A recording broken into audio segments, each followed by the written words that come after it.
ولك الحمد إذا رضيت يا أهل التقوى وأهل المغفرة.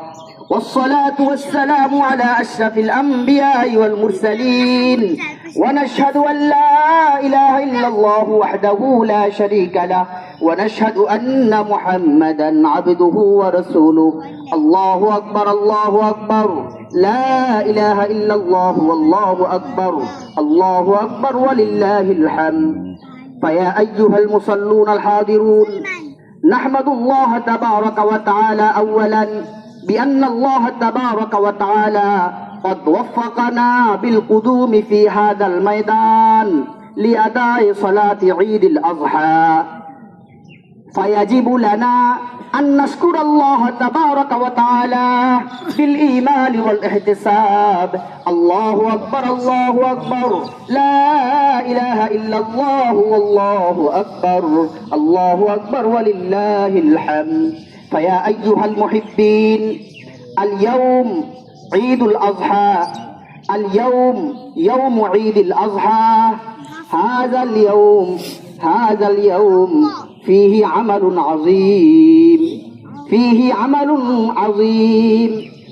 عمل عظيم كما قال الله تبارك وتعالى في كلامه المجيد والفرقانه الحميد في شأن خليل إبراهيم عليه السلام: رب هب لي من الصالحين. فبشرناه بغلام حليم، فلما بلغ معه السعي قال يا بني إني أرى في المنام أني أذبحك فانظر ماذا ترى. قال يا أبت افعل ما تؤمر ستجدني إن شاء الله من الصابرين.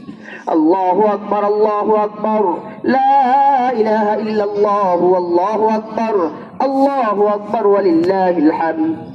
قال الصادق المصدوق صلى الله عليه وسلم: من كان له ساعة ولم يضحي فلا يقربن مصلانا، أو كما قال عليه الصلاة والسلام. وقال رسول الله صلى الله عليه وسلم: أقام رسول الله صلى الله عليه وسلم في المدينة 10 سنين يضحي. الله أكبر الله أكبر، لا إله إلا الله والله أكبر، الله أكبر ولله الحمد.